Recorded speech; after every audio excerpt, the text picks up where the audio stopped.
할렐루야.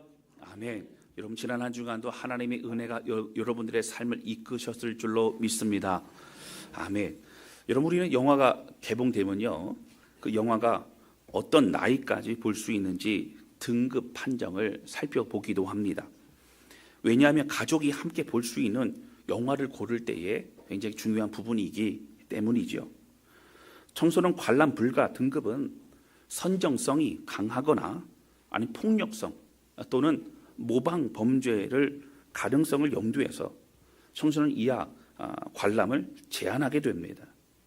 청소년 관람 불가 영화는요, 가족들이 함께 보기에는 눈살이 찌푸러지거나 아니 민망한 장면들이 분명히 있을 것이기 때문입니다. 여러분 그런데 사실 성경에도 이러한 내용이나 이러한 장면들이 사실 많다라고 하는 것입니다. 우리는 압니다. 창세기의 말씀을 함께 나누면서도 우리가 성경을 볼 때 정말 깜짝 놀라는 이유는 정말 숨기지 않고 민망하고 또 어려운 여러 상황들, 죄악의 상황들을 다 드러내고 있다라고 하는 것입니다. 가족 간에 살인하는 장면뿐만 아니라 입에 담기도 어려운 근찐 상간과 또 추악한 여러 사건들을 성경은 감추지 않고 있다라고 하는 것이죠. 여러분 나중에 사사기를 보게 되면요, 레위 지파에서는요, 그 레위 지파의 한 사람이 굉장히 큰 어려움을 당하게 되죠. 그 시신을 토막을 해서 보내게 됩니다. 여러분 사실 이런 일도 성경이 다 쓰여지고 있다라고 하는 것이죠. 그래서 설교자로서는 사실은 이 말씀을 나눌 때에 참 난감한 그런 구절들도 굉장히 많습니다. 우리가 성경의 전체 내용을 다 이해할 수는 없습니다. 그러나 한 가지 분명한 것은 이 정경화된 이 성경이 우리에게 주어졌다고 하는 것은 사실 하나님의 특별한 뜻이 있어서 성경의 내용들이 우리에게 주어졌다는 것입니다. 오늘의 내용의 전개에도 사실 요셉에 대한 이야기가 쭉 흘러가다가 갑자기 뜬금없이 등장하고 있는 참 언급하기도 낯뜨거운 그러한 유다와 며느리 다말에 대한 이야기가 나오고 있습니다. 오늘 이 말씀을 함께 나눌 때에요, 우리에게 주시는 하나님의 마음을 깨달아갈 수 있는 그러한 저와 여러분 우리 모두가 되시기를 주님의 이름으로 축원합니다. 할렐루야. 첫 번째 함께 나누기 원하는 것은요, 하나님은 우리에게 새로운 족보를 주셨다고 하는 겁니다. 지난 시간 우리는 요셉의 이야기를 함께 나누면서 형들이 있는 세겜에 한번 가봐라, 아버지의 말씀에 따라서 세겜 땅에 갔더니 형들이 보이지 않습니다. 그래가지고 그 세겜 땅에 다시 도단이라는 곳으로 가서 형들을 만납니다. 좋은 뜻으로 사실 아버지의 명령에 따라서 갔는데 그곳에서 죽임을 당할 위기가 처하게 됩니다. 그 깊은 우물에 그렇게 갇혀 있다가 결국 애굽 상인에게 팔려 보디발 장군의 집에까지 그렇게 가게 됩니다. 그런데 이 보디발 장군의 집에서 이야기가 진행되기 직전에 어떻게 되죠? 갑자기 멈추고 야곱의 아들 유다의 참으로 부끄러운 모습을 나누게 된다라고 하는 것이죠. 특별히 37장 마지막 구절인 36절을 함께 보시겠습니다. 자, 이렇게 나옵니다. 그 미디안 사람들은 그를 애굽에서 바로의 신하 친위 대장 보디발에게 팔았더라.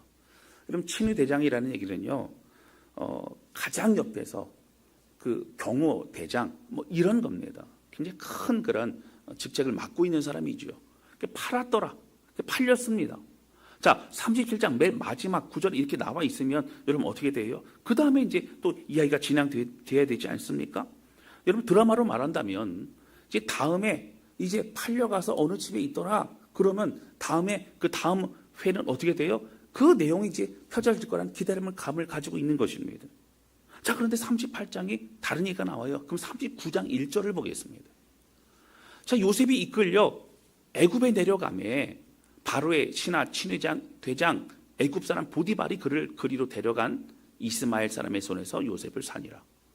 여러분 38장만 빼버리면 37장 마지막 구절과 39장 1절이 자연스럽게 연결이 됩니다. 38장은 여러분 사실 이게 중간에 삽입이 된 거예요. 그러니까 의도적으로 삽입이 됐습니다. 하나님이 우리에게 이 말씀을 주시기 위해서, 예를 들어 얘기 나누다가 어떻게 해요? 잠깐만 요 얘기 좀 하고 넘어가야 돼 라고 하나님이 우리에게 말씀하시고 있는 장면이라고 하는 것이죠. 여러분, 사실 내용의 흐름 전개에도 뚱딴지 같은 그런 상황입니다. 자, 그런데 그러면 38장 내용은 무엇이냐고 하는 거예요. 이렇게 일부러라도 멈추고 말씀하시는 내용입니다. 자, 38장 1절입니다. 38장 1절 볼까요? 자, 그 후에 유다가 자기 형제들로부터 떠나 내려가서 아둘람 사람 히라와 가까이 하니라. 여러분, 이제 38장이요. 그 후에란 얘기 뭐예요? 그 앞에 내용이겠죠. 어떤 후에요? 요셉을 애굽 상인에게 팔아버리고 난 그 사건 이후에라고 하는 얘기죠. 여러분, 2절에 보면 그런데 집을 나옵니다. 그래서 2절에 보면 이렇게 나오죠. 유다가 거기서 가나안 사람 수아라 하는 자의 딸을 보고 그를 데리고 동침하니. 여러분, 나와서 방황하다가요, 이 수아라고 하는 사람을 만났는데 그의 딸이 굉장히 이뻤던 것 같아요. 그래서 그 딸을 보고 동침하고 아이를 낳습니다. 자, 그래서 3절부터 보시면 여러분 어떻게 돼요? 그가 임신하여 아들 낳음에 유다가 그의 이름을 엘이라 하니라. 그래서 이름 엘이라 붙입니다. 둘째를 오난이라 붙입니다. 셋째도 낳는데요, 셋째를 셀라라 붙입니다. 그 셋째까지 낳았어요. 그렇게 삽니다. 자, 이렇게 자녀들이 자라나고 첫째 아들 그 엘이 어떻게 돼요? 이제 아내를 얻었는데 바로 다말이라는 여인과 결혼을 하게 됩니다. 자, 그리고 어떤 이유에서인지 모르지만 첫째 아들 엘이 하나님 앞에 죽임을 당합니다. 여러분, 7절 말씀 볼까요? 우리 같이 읽겠습니다. 시작. 유다의 장자 엘이 여호와가 보시기에 악함으로 여호와께서 그를 죽이신지라. 아멘. 여러분, 성경에서요, 사실 하나님이 죽이셨다라고 이렇게 직접적으로 나오는 내용이 흔치 않습니다. 어떻게 보면 하나님께 정말 얼마나 악한 건지 뭐 사실 내용이 잘 나오진 않지만 하나님이 죽이셨다고 나와요. 자, 그래서 첫째 아들이 죽었습니다. 근데 문제는 뭐예요? 첫째 아들이 그 자녀를 낳았다면 그 자녀를 키우면서 그 며느리에 살면 됩니다. 근데 자녀가 없었던 거예요. 그래서 아버지가 어떻게 합니까? 유다가 둘째 아들 오난에게 너 형수에게로 들어가 형수와 동침하여 너 아들을 낳아줘라. 그렇게 얘기를 하게 됩니다. 여러분, 이것은요, 당시 고대 근동지방 전체적의 중요한 문화였습니다. 당연한 문화였고요. 바로 계대 수혼법이라고 하는 대를 잇게 만드는 바로 그런 내용이었습니다. 당시 히브리 민족뿐만 아니라 이 고대 근동지방에서는 너무나 중요했는데, 우리나라도 사실은 뭐 언제부터라고 말하기는 어렵지만 뭐 고려시대, 조선시대에도 대를 잇기 위한 것이 굉장히 중요했지요. 그래서 아들을 못 낳을 경우에는 첩을 들여서라도 대를 이어야 이런 생각을 가지고 있었던 것을 우리는 알 수 있습니다. 여러분, 이것이 뭐 옳다 뭐 그런 얘기는 아닙니다. 당시 그 지역에서도 여러분, 아들이 있다면 어떻게 돼요? 아들이 있으면 대를 이어갈 수 있다라고 하는 게 중요합니다. 그리고 여러분, 아들이 있을 경우에는 아버지가 죽어도 그 할아버지로부터의 유산을, 아버지의 몫을 상속을 받을 수 있었습니다. 그리고 그 아들은 나중에 크게 되면 그 홀로 있는 과부인 어머니를 잘 돌보고 함께 할 수 있기 때문에 홀로 남겨진 그 여인은 아들이 있다면, 자녀가 있다면 살아갈 수 있었다고 하는 것이죠. 지금 상황하고 좀 많이 다를 수 있습니다. 근데 문제는 뭐예요? 둘째 아들 오난이 관계 맺기는 했는데 여러분, 여러 가지 마음에 복잡한 생각이 들어서 밖에다 사정을 하게 됩니다. 아들이 생겨도 자신과는 상관이 없는 아이이고, 또 그리고 아들이 바로 생기면 자신의 나중에 어떤 유산의 상속 부분도 적어질 것이라는 그런 계산을 하게 되는 것이죠. 9절 말씀 볼까요? 오난이 그 씨가 자기 것이 되지 않을 줄 알므로 형수에게 들어갔을 때에 그의 형에게 씨를 주지 아니하려고 땅에 설정하매. 여러분, 그래서 어떻게 되면 하나님 그 악함을 보시고 10절에 보면 그 일이 여호와가 보시기에 악함으로 여호와께서 그도 죽이시니라고 나옵니다. 하나님 보시기에 너무 악한 마음을 가지고 있는 것이죠. 여러분, 그런데 문제는 뭐예요? 이제 셋째도 사실은 셋째를 통해서라도 대를 잇게 만들어야 됩니다. 근데 셋째가 좀 어렸던 것 같아요. 그리고 그 아버지 유다가 볼 때는요, 어떤 마음이 있었을까요? 혹시 셋째도 죽는 거 아닐까? 뭐 이런 여러 가지 두려운 마음이 들어서 다말에게 얘기합니다. 얘야, 너 친정에 좀 가 있어라. 수절하고 있다 보면 이제 셋째가 장성하게 되면 이제 아들을 낳아줄 수 있도록 그렇게 할 테니까 좀 가 있어라고 하면서 친정에 보내게 됩니다. 자, 그리고 나 시간 좀 흘렀던 것 같아요. 12절 말씀에 보면 이렇게 됩니다.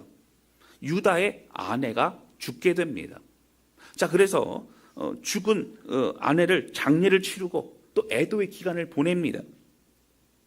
그리고 나서 애도의 기간을 보낸 이후에 친구 히라와 함께 양털을 깎으러 가게 되는데, 주로 양털을 깎았던 곳이 어디냐면 바로 딥나라고 하는 곳이었습니다. 여러분, 이 딥나는 어디냐면요, 며느리 다말의 고향입니다. 그 다말이 거기 있는 거죠. 어느 날 보니까 아는 사람이 알려주는 거예요. 다말아, 너희 시아버지가 여기 이 동네 왔어. 양털 깎으러 왔어. 이런 얘기를 해주고 있는 것이죠. 여러분, 바로 이 다말이 어떻게 하죠? 더 이상 기다릴 수가 없는 상황이죠. 아, 시아버지가 나를 버렸구나. 나를 방치하는구나. 라고 하면서 어떻게 돼요? 창녀로 변장을 하여서 바로 그 아버지 유다와 동침을 하게 됩니다. 여러분, 이 과정에서요, 16절 말씀에 보면요, 그 유다가 그렇게 찾아왔을 때에, 뭐 다말인지 모르죠. 창녀에게 찾아왔을 때에 여러분 어떻게 아무것도 가져오지 않아요. 그 당시에 그 값이 여러분 염소 새끼 한 마리였다라고 합니다. 그것도 없습니다. 여러분, 외상으로 해야 될 상황인 거예요. 참 제가 이런 얘기까지 해야 되는 게 참 안타깝습니다. 근데 꼭 필요한 얘기이기 때문에 하게 되죠. 여러분, 그래서 이제 그 여인이 뭐라고 하냐면, 그러면 나에게 징표를 주십시오. 나중에 돈을 갚으십시오. 얘기를 합니다. 그러면서 했던 것이 무엇이냐면 도장과 끈과 지팡이를 달라라고 얘기합니다. 여러분, 유다가 그래서 무슨 18절 보실까요? 유다가 이르되 무슨 담보물을 내게 주랴. 그가 이르되 당신의 도장과 그 끈과 당신의 손에 있는 지팡이로 하라. 이렇게 얘기하죠. 유다가 그것을 그에게 주고 동침을 하게 됩니다. 그리고 그가 유다로 말미암아 임신하였다 이렇게 나오죠. 나중에 그 자기의 중요한, 여러분, 도장은 뭐냐면요, 당시 도장은 자기 신분을 드러내고 물물 거래라든가 이런 걸 할 때에 그 계약 썼을 때 중요한 게 도장이었습니다. 이게 도장이 없으면 뭐 사실 사회생활하기 어려운 거예요. 너무 중요한 것을 그렇게 줍니다. 자, 그래서 그 친구 히라를 통해서 민망하게 해서 아마 그런 것 같아요. 염소 새끼를 가지고 가서 그걸 이제 찾아오라라고 얘기합니다. 여러분, 다말이 있었겠어요? 없지요. 그 다말이 나중에 사라졌습니다. 근데 문제는 시간이 흐르고 난 이후에 좀 보니까 소문이 들립니다. 며느리 다말이 임신을 했다는 거예요. 여러분, 그 시아버지 유다가 너무 화가 난 겁니다. 아니, 친정집에서 수술하고 있고 좀 기다리면 셋째 아들을 보내게 주겠다고 했는데 왜 그러고 있느냐. 화가 나서 어떻게 얘기를 하냐면 내가 불살이라라고 얘기합니다. 화형을 시키겠다고 하는 거예요.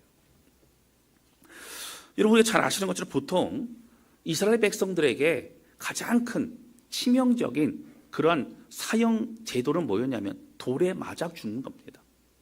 여러분, 돌에 맞아 죽는다는 것이 무엇이죠? 많은 사람들의 이런 비난과 조롱을 받으며 죽는 것이죠.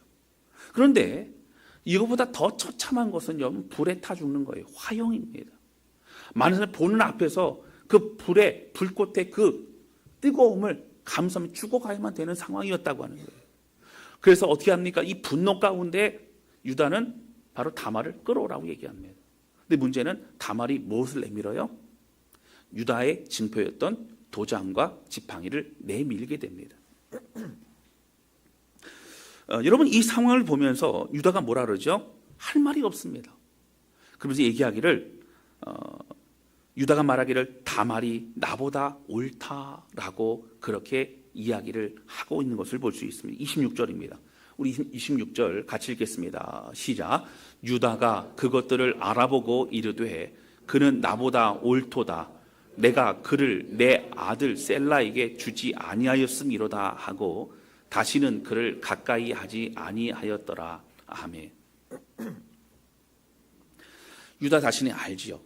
내가 의도적으로 셀라가 죽을까봐 바로 다말에게 보내주지 않았다는 것, 그럴 생각도 없었다는 것 알고 있습니다. 이것으로 인해서 다말은 내 남은 삶에 있어서 또 후손들을 위해 가문을 일으키기 위해 했던 그 행동들이 잘못되지 않았다라고, 나 때문이라고 생각하면서 내가 나보다 더 옳다라고 그렇게 표현하고 있는 것을 볼 수 있다라고 하는 것입니다. 여러분, 이것은 사실 자신의 어떤 부끄러움을 감추기 위한 의도에서 한 것이 아닙니다. 자신의 안에 있는 그 죄성과 그 연약한 부끄러움이 드러났기 때문에 그러는 것입니다. 오늘 이 말씀 때문에 우리는 무엇을 알 수 있죠?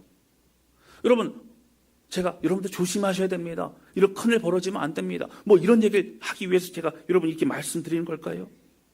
사실 우리는요, 야곱의 12 아들들에 관한 그들의 민낯을 우리는 살펴보았습니다. 그들의 죄성을 우리는 봤지요. 여러분 어떻게 했습니까? 동생을 죽이려고 하는, 그리고 거짓말을 하고, 여러분 아버지에게도 어떻게 합니까? 그 피 묻은 옷을 가지고 갑니다. 여러분 그 동물에 피를 묻혀가지고 가져가서 아버지가 마음이 물어지고 눈물을 흘릴 그때에도 뻔뻔하게 요셉이 죽은 거라고 거짓말을 하고 거기에 대해서 더 이상 얘기하지 않습니다. 그런 악한 그런 야곱의 그런 아들들에서 계속 말씀을 드렸었습니다. 여러분 아브라함만 해도 우직한 사람입니다. 그래도 25년이라는 시간을 하나님 말씀이 있었다고 하지만 기다릴 수 있었던 사람입니다. 여러분 저라면 쉽지 않았을 것 같아요. 그렇게 기다렸던 아브라함이었죠. 그래도 믿음으로 기다렸던 아브라함. 여러분 이삭도 순종을 잘했던 사람입니다. 그가 청소년 기였을 겁니다. 그가 아버지가 모리아산에 가서 죽이려고 할 때에 그 모든 걸 다 받아들였던 사람이 바로 이삭입니다. 여러분 잘 아시는 것처럼 우물을 팠는데 물이 나오면 다른 사람들이 그 빼앗아가면 또 주고 다른 곳에 가서 물을 파고 또 빼앗으면 또 주고 다른 곳에 물을 파고, 사실은 흘러가는 대로 그렇게 순응하며 살았던 사람이 이삭이기도 했습니다. 어떤 크게 잘한 것이 없다고 할 수 있지만 또한 크게 잘못한 것이 없다고 할 수 있는 인생이 이삭의 인생이었습니다. 여러분 야곱은 어떻습니까? 특별한 사람이었죠. 자신의 머리로 살았던 사람이었지만 그래도 어떻게 합니까? 결국은 주 앞에 돌아오고 헤브론까지 가게 되는 사람이 야곱이었습니다. 여러분 성경은 야곱의 12 아들에 대한 자세한 내용을 말하지는 않습니다. 요셉의 이야기를 하면서 연결되어 있는 그들의 연약함을 드러내고 있는 것입니다.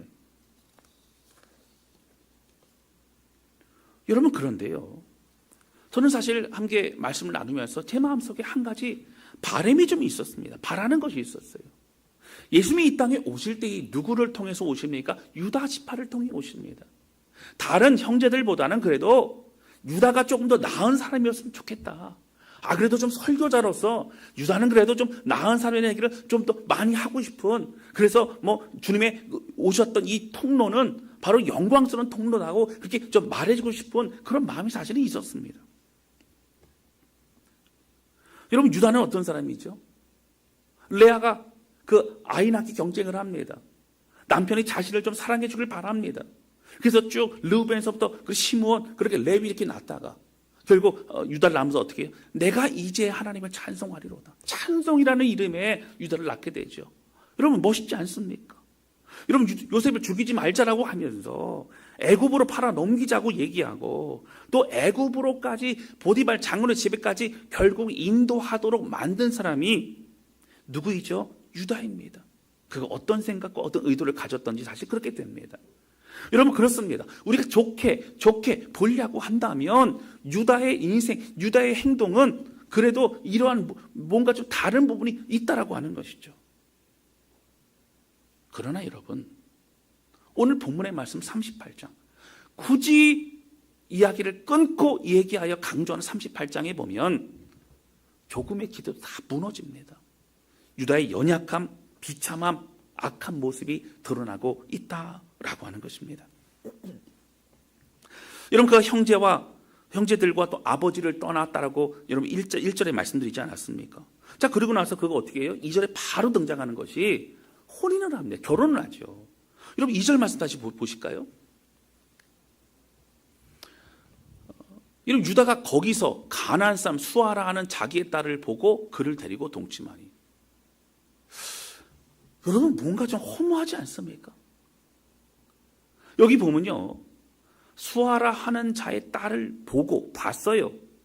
그리고 어떻게 했어요? 데리고 동침했어요. 그리고 아들을 낳았어요. 어떤 준비와 어떤 그런 애틋한 거 이런 게 전혀 없습니다. 여러분, 아브라함은요, 아들 이삭의 그 아내 며느리를 얻고자 어떻게 합니까? 여러분, 바단 아람까지 보냅니다. 사람을 보내요. 그래서 거기서 리브가를 데려옵니다. 여러분, 거기 보냈던 그런 종에게 부탁합니다. 하나님들을 찾지요. 여러분, 야곱만 해도요, 어떻게 해요? 사랑하는 그런 라헬을 위해서 7년이나 일합니다. 그리고 나중에 또 레아를 위해서도 7년 일하죠. 사실 애틋함, 기다림, 준비 이런 것이 성경에 드러납니다. 여러분, 유다는 어떻게 해요? 눈에 보이기 좋았습니다. 너 나랑 살자. 그리고 동침하고 그냥 아이 낳는 거예요. 그럼 민망합니다. 여러분, 사실 누구보다도 유다를 향해서 어떤 마음이 있었을까요? 여러분, 아버지 야곱은요, 결국 헤브론으로 돌아오지 않습니까? 헤브론 땅에서 내가 믿고 의지할 분 하나님밖에 없다. 우리는 약속의 가문이다. 우리는 약속의 하나님의 뜻대로 살아야 된다. 막 강조했을 겁니다. 아마 야곱이 그랬겠지요. 할아버지 아버지 이삭의 얘기를 하면서 정말로 우리 이렇게 살면 안 돼. 우리 한 사람만이 너무 중요하다. 우리 믿음의 가문을 그렇게 얻어야 된다. 그리고 그렇게 우리 살아가야 된다. 아마 그런 얘기를 강조했을 겁니다. 그러나 여러분, 유다는 전혀 거기에 개의치 않습니다. 수아라는 사람의 자의 딸을 보고 그를 데리고 동침하고 그리고 아이를 낳고 그리고 그냥 사는 거예요.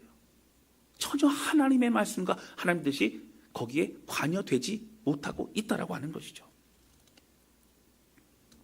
여러분, 에서가 그랬던 것처럼, 큰아버지가 그랬던 것처럼 그렇게 흘러가고 있습니다. 너무나 부끄러운 모습이죠. 여러분, 그리고 어떻지요? 12절 말씀 볼까요? 여러분, 12절에 보면 이렇게 나와요. 유다의 아내 수아의 딸이 죽은지라. 여러분, 죽었습니다. 자, 죽었는데 어떻게 돼요? 유다가 위로를 받은 후에 무슨 얘기예요? 이 장례를 치르고 그 시간이 있은 후에 여러분 어떻게 됩니까? 바로 그 친구 히라와 함께 딥나라는 곳으로 올라갑니다. 여러분, 지금 슬픔을 위로하기 위해서 이겨내는 방식이 여러분 어떤 것인 줄 아세요? 흥청망청하는 거예요. 여러분, 뒤에서 제가 말씀드리겠지만 양털을 깎으러 간다는 얘기는 뭐예요? 여러분, 양털 깎으면 뭐가 생겨요? 돈이 생겨요. 양털 깎으러 가면요, 회포를 풀어보자. 먹고 마시고 그렇게 하는 거예요. 양 팔아 버리는 겁니다. 양 잡아 구워 먹는 겁니다. 여러분, 그러한 것으로 위로를 받고 있어요. 결국 어떻게 돼요? 창녀를 만나는 것으로 그 모습이 보여지고 있는 겁니다. 죄악을 저지르고 있는 거예요. 여러분, 나중에 다말이 출산을 하는데요, 그것도 쌍둥이를 낳습니다. 여러분, 그 아이는 유다와 어떻게 되는 거예요? 결국 아들이죠. 여러분, 결국 이러다가요, 어떻게 되는 거예요? 이러한 유다가 결국 예수 그리스도의 이 땅에 오시는 통로가 되고 있는 것을 우리는 볼 수 있다고 하는 거예요. 여러분, 마태복음의 족보를 우리가 좀 살펴보겠습니다. 중요한 말씀인데요, 마태복음 1장 1절입니다. 좀 보실까요? 신약에 시작되는 첫 번째 말씀이죠. 마태는 정통 유대인들에게 너희가 믿고 따랐던 아브라함과 그 후손과 다윗과 이 모든 걸 볼 때에 예수님은 바로 그 계보로 인하여 이 땅에 오신 그리스도라, 메시아라, 이거를 중요하게 생각하고 있습니다. 그래서 그 계보를, 족보를 이야기하고 있죠. 자, 그리고 1절에 보면 이렇게 나옵니다. 아브라함과 다윗의 자손 예수 그리스도의 계보라, 이렇게 나옵니다. 2절 보실까요? 자, 아브라함이 이삭을 같이 한번 읽어볼까요? 같이 읽겠습니다. 시작. 아브라함이 이삭을 낳고 이삭은 야곱을 낳고 야곱은 유다와 그의 형제들을 낳고. 여러분, 여기 보시면 우리가 뭐 여기까지 왔어요. 자, 아브라함, 이삭, 야곱 했습니다. 근데 야곱이 누굴 낳았다 그래요? 유다를 낳고 유다와 그의 형제들을 낳고. 다른 형제들 중요하잖아요. 누구 이름이 등장해요? 유다예요. 유다를 통해서 계보가 흘러가기 때문에 그렇습니다. 자, 근데 3절에 보면 뭐가 나와요?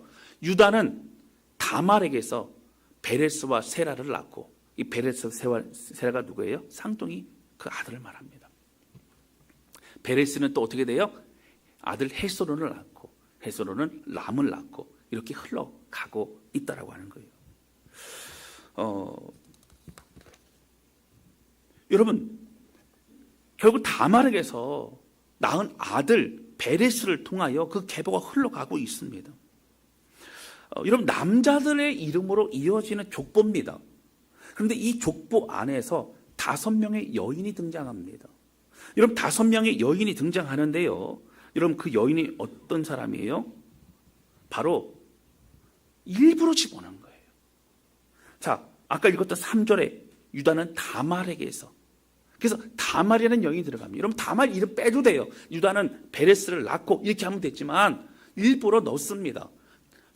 그리고 뒤에 보시면 뭐라고 나와요? 5절 볼까요? 살몬은 라합에게서 보아스를 낳고, 보아스는 룻에게서 오벳을 낳고, 오벳은 이세를 낳고, 그때부터는 계속적으로 남자들의 계보가 이어지고 있는 거예요. 그리고 나중에 자 6절을 가볼까요? 이세는 다윗 왕을 낳으니라. 다윗은 우리아의 아내에게서 솔로몬을 낳고, 다윗은 솔로몬을 낳고라고 해도 됩니다. 아니면 다윗은 바사바에게서 솔로몬을 낳고를 해도 돼요. 근데 누가 들어가요? 다윗은 우리아의 아내에게서 솔로몬을 낳고, 뭘 얘기해요? 우리아의 아내를 가늠한 것이라고 하는 것을 성경 드러내고 있다라고 하는 거예요. 그리고 16절에 보면 또 한 여인이 등장합니다. 맨 마지막이죠. 야곱은 마리아의 남편 요셉을 낳았으니 마리아에게서 그리스도 난 예수가 나시니라. 요셉이 마리아에게서 난 게 아니고요, 여러분 잘 보셔야 돼요. 그냥 마리아에게서 그리스도 난 예수가 나시니라. 여러분, 요셉이 씨가 아니죠. 동정녀 마리아를 통해, 성령을 통해 예수님이 이 땅에 오셨음을 명확히 16절에서 말하고 있는 것을 볼 수 있다고 하는 거예요. 여러분, 16절은 조금 다른 얘기죠. 그래서 좀 제껴놓고 보면 앞에 4명의 여인이 나옵니다. 이방 여인입니다. 어떻게 보면 혈통으로나 여러 가지로 볼 때 언급하지 않아도 되고, 남자의 이름만 쭉 써도 됩니다. 굳이 이 내용을 넣었어요. 우리아의 아내를 통해 이름도 말하지 않습니다. 비참한 간음의 현장을 말합니다. 다말로부터 어떻게 해요? 그 자녀를 낳았다라고 성경은 말하고 있습니다. 여러분, 마태복음에 나는 이 족보 하나만 봐도요, 나중에 후손들이 그럴 수 있어요. 다말이 누구예요? 이 룻이 누구예요? 또 이 우리아의 아내가 누구예요? 여러분, 이런 얘기를 들어보면 그게 당시에 연관된 사건의 이야기를 다 얘기를 해야만 되는 겁니다. 성경은 드러내고 있는 거예요. 의도적으로 그렇게 드러내고 있다라고 하는 것이죠. 여러분, 성경 왜 이렇게까지 하고 있는 걸까요? 오늘 창세기의 말씀 누가 읽고 있다고요? 여러분, 출애굽의 광야 가운데 있는 이스라엘 백성은 듣고 있습니다. 여러분, 그들이 보고 있어요. 여러분, 마태복음에 보면 그 얘기를 하면서 우리 조상들은 이렇게 비참하고 부끄러운 사람들이었다고 얘기합니다. 여러분, 주눅들게 하려고 얘기하는 것까지 그렇지 않습니다. 오늘 우리 모든 인간의 비참함을 말하고 있는 거예요. 여러분, 유다가 그래도 다른 형제보다 월등히 나은 사람이라고 저는 말하고 싶어요. 그러나 여러분, 오늘 그렇게 말할 만한 근거가 없습니다. 이렇게 비참한 상황, 이렇게 안타까운 상황의 모습이 오늘 유다의 모습이라고 하는 것입니다. 여러분, 출애굽한 이스라엘 백성들이 나는 선택받은 민족이, 난 선택받은 사람이야 라고 우월함의 마음을 가지기 전에 우리는 아무것도 아니야, 우리는 하나님의 은혜 없이는 살아갈 수 없는 존재라는 것을 뼈저리게 그들의 조상 속에서도 드러내고 있는 것이 바로 이 유다에 대한 이야기라고 하는 것이죠. 여러분, 구약의 내용을 볼까요? 구약 내용을 보면 간단합니다. 하나님이 율법을 주셨어요. 율법을 통해 율법을 따라 지키며 살아가는 이스라엘 백성의 모습을 볼 수가 있습니다.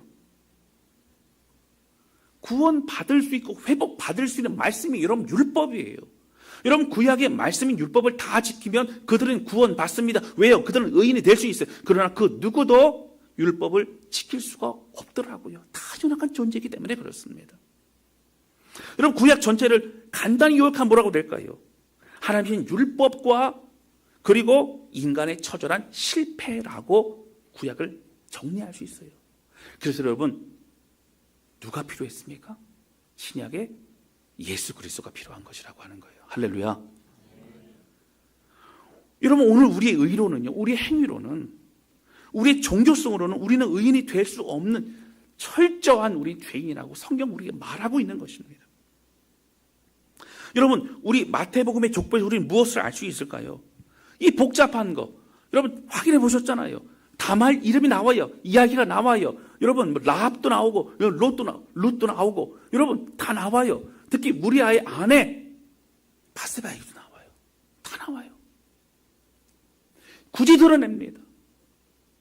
여러분, 이 부끄러움과 죄악과 섞여버린 이방 여인, 이방의 혈통, 다 섞여버린, 복잡해져버린 그러한 우리 부끄러운 족보와 그 죄악을 예수 그리스도로 끊어버리셨다라고 하는 거예요. 할렐루야.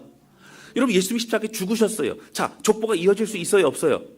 이어질 수 없다고 하는 거예요. 죽으심으로 족보를 끝내셨어요. 부끄러운 족보를 쭉 얘기하고, 이 족보는 이제 우리 족보가 아니라는 거예요. 죽으시고 부활하시면서 우리들에게 새로운 족보를 허락하셨어요. 누구의 족보요? 우리는 이제 누가 됐어요? 하나님의 자녀요, 하나님의 아들이요, 하나님의 사람이 된 줄로 믿습니다. 이것이 새로운 족보라고 하는 거예요. 오늘 마태복음 1장에 나오는 족보의 내용 중에 중요한 부분은 우리의 처절하고 우리의 조상들과 우리의 모든 자랑할 것이 없는 우리 인생, 우리 다 그렇다는 거예요. 그러나 결국 예수 그리스도 주님께서 죽으신 족보는 끝나고 오늘 우리에게 하나님의 새로운 피조물로서의 인생이 펼쳐지고 있다는 것을 강조하여 말하고 있는 것입니다. 여러분, 부활하셨기 때문에 다시 사셨기 때문에 우리에게 생명 주셨어요. 다시 시작되는 족보가 있어요. 다시 우리에게 그 은혜와 보혈의 그 능력이 우리에게 흘러가게 되어졌다라고 하는 것입니다. 이것을 고린도 후서 5장 14절 15절에서는 이렇게 표현합니다. 고린도 후서 5장 14절 15절입니다. 우리 한번 좀 긴 때 같이 읽어볼까요? 자, 내용을 좀 파악하시면 같이 읽겠습니다. 자, 시작. 그리스도의 사랑이 우리를 강권하시는 도다. 우리가 생각하건대 한 사람이 모든 사람을 대신하여 죽었은즉 모든 사람이 죽은 것이라. 15절입니다. 그가 모든 사람을 대신하여 죽으심은 살아있는 자들로 하여금 다시는 그들 자신을 위하여 살지 않고 오직 그들을 대신하여 죽었다가 다시 살아나신 이를 위하여 살게 하려 함이라. 아멘. 죄악을 쫓아가고 또 부끄러움을 쫓아가고, 그리고 우리 몸에 있는 어떤 죄성과 부끄러움의 DNA가 그냥 남아있는 것이 아니라, 여러분, 예수님이 다시 부활하심으로 새로운 DNA, 새로운 그런 생명, 새로운 피조물로 오늘 우리가 예수 그리스도를 위하여 사는 인생으로 그 족보와 인생을 바꿔 주셨다라고 성경은 말하고 있는 것이라고 하는 겁니다. 저는 이 말씀이 얼마나 감사한지 몰라요. 여러분, 마태복음 1장의 이 족보의 내용만 우리가 살펴봐도요, 깊은 하나님의 은혜와 사랑을 느낄 수 있다고 하는 겁니다. 욕망과 세상에 찌들어버린 우리가 죽었다 부활한 주님으로 인하여 우리가 다시 새로운 삶을 살아갈 수 있는 존재가 됐다는 것이죠. 여러분, 이것이 복음입니다. 이것이 은혜이고 이것이 축복이라고 하는 거예요. 여러분, 우리는 과거의 부끄러움과 우리의 저주 속에 살아가는 것이 아닌 예수님의 은혜로 살아갑니다. 여러분, 더 이상 죄악으로 세상으로 끌려가지 않고 은혜 위에 서 있는 저와 여러분 되실 수 있기를 주님의 이름으로 축원합니다. 우리의 팔자, 우리의 인생, 우리의 어떤 것도 여러분 우리를 끌어갈 수 없어요. 하나님의 은혜에 사람으로는 살아갈 수 있다라고 하는 것이죠. 여러분, 유다 얘기, 우리 다 비참한 얘기예요. 다 부끄러운 얘기예요. 결국 그를 쓰시는 하나님, 그리고 예수 그리스도 완전히 새롭게 하시는 하나님, 여러분, 그 주님을 바라보는 우리 모두가 되실 수 있기를 주님의 이름으로 축원합니다. 철저히 하나님의 은혜와 주님의 구원이 바로 필요하다는 것을 강조하는 것, 주님, 우리는 예수님이 필요합니다.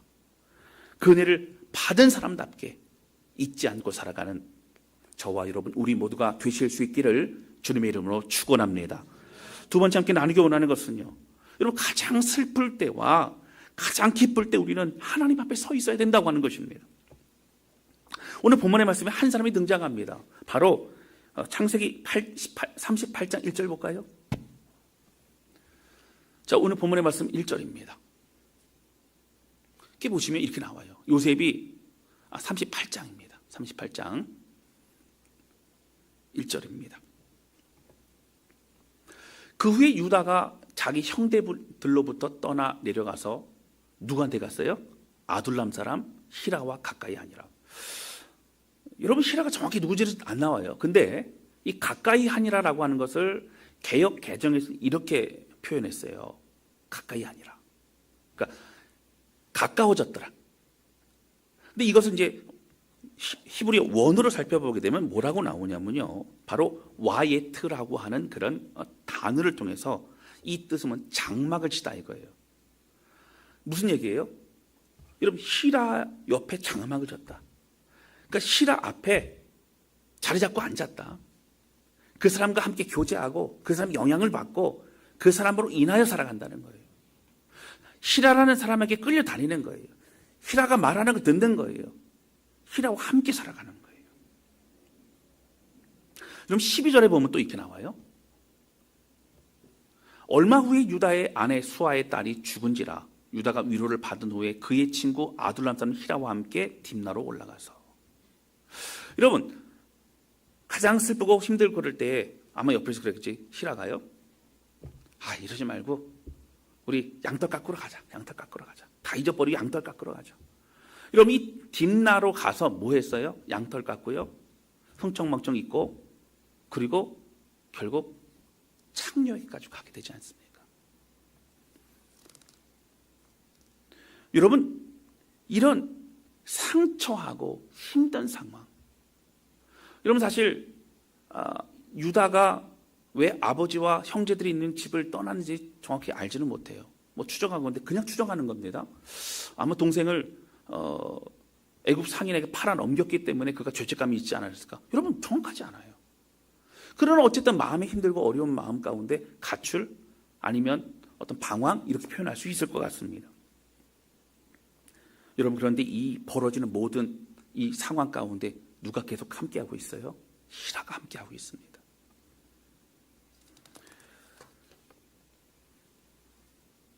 여러분, 가장 외로울 때, 가장 고통스러울 때, 가장 슬플 때, 여러분, 유다는요, 누구에게 있어야 돼요? 하나님 앞에 있어야 된다라고 하는 거예요. 할렐루야. 그 고통과 슬픔을 세상적으로 위로하는 히라를 만나서 죄악 속에서 방황하는 것이 아니라, 여러분, 하나님 앞에 서 있는 사람이 되어야 된다라고 하는 겁니다. 오늘 우리가 가장 기쁘고 행복할 때, 여러분, 누가 기억나십니까? 오늘 내가 가장 슬프고 가장 힘들고 어려울 때, 여러분, 누가 우리를 위로해주고 누가 여러분 생각이 나십니까? 여러분, 누구로부터 위로를 받기를 원하십니까? 무엇을 찾고 있습니까? 여러분, 사단은요, 가장 슬프고 힘들 때, 또 가장 기쁠 때 그 틈을 노리고 있다고요. 우리가 가장 여러분 그런 감정 기복이 있을 그때에 여러분, 무언가를 우리의 마음을 빼앗길 수 있다라고 하는 것입니다. 여러분, 뭔가 큰 문제가 해결이 됐을 때에, 그때에 여러분, 우리는 어떤 마음을 가지고 있습니까? 이제 다 됐다, 마음 편하게 살자, 이러면 이겁니까? 아니죠. 사랑하는 성도 여러분, 우리가 늘 하나님의 은혜로 살아가는 모든 성도들 되실 수 있기를 주님의 이름으로 축원합니다. 여러분, 하나님의 은혜와 하나님의 위로와 하나님의 능력으로 살아가며 오늘 우리에게 주어진 모든 삶을 주께만 끝까지 영광 돌리는 그런 저와 여러분, 하나님, 저는 하나님 없이 살아갈 수 없습니다. 예수 없이 살아갈 수 없습니다. 이 고백을 드리는 우리 모두가 되실 수 있기를 주님의 이름으로 축원합니다. 이 시간 찬양 주 앞에 드리면서 기도하는 시간을 갖도록 하겠습니다.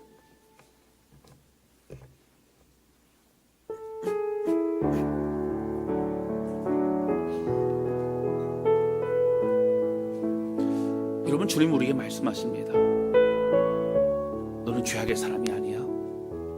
너는 비참한 사람이 아니야. 내가 너를 위해 십자가에서 죽었고 내가 너를 새롭게 했어.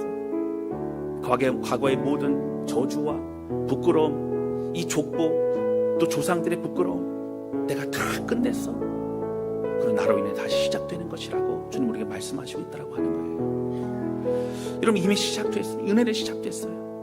오늘 주 앞에 돌아와 무릎 꿇고 오늘 주 앞에 돌아와 찬양하며 예배 드리며 마음을 드릴 때에 하나님의 은혜는 우리의 가정과 우리의 삶 속에 새롭게 출발하게 되는 줄로 믿습니다. 그럼 그 은혜를 기억하면서, 하나님이여, 나에게는 예수님이 필요합니다. 나에게 주의 은혜가 필요합니다. 나는 주님의 위로가 필요합니다. 주님으로 인하여만 살아가겠습니다. 우리 고백하며 함께 찬양하는 시간을 갖도록 하겠습니다.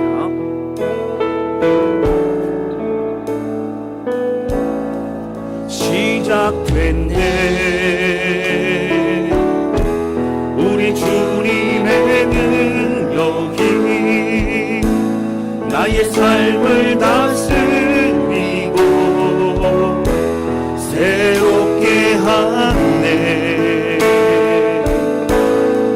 자유하네 죄와 사망으로부터 나의 삶은 변하구나 충만한 다시 한번 고백합니다. 시작됐네 시작됐네 우리 주님의 능력이 나의 삶을 다스리고 새롭게 하네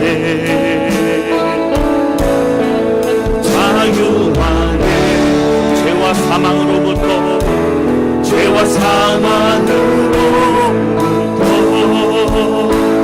나의 삶은 변하구나 충만하네 그렇습니다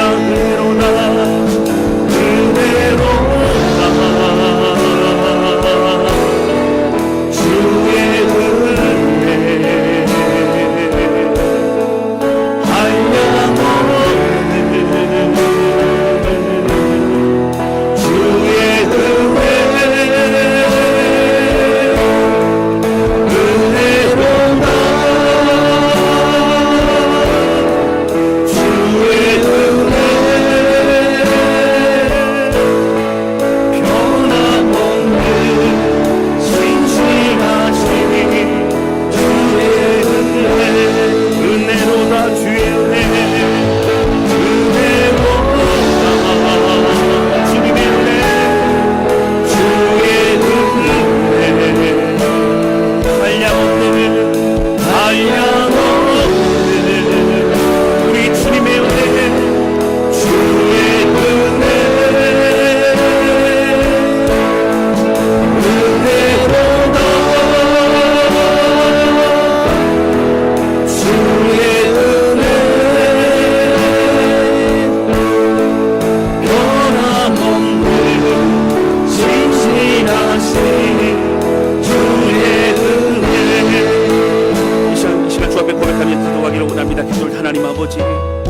하나님 우리는 아무것도 자랑할 것 없습니다.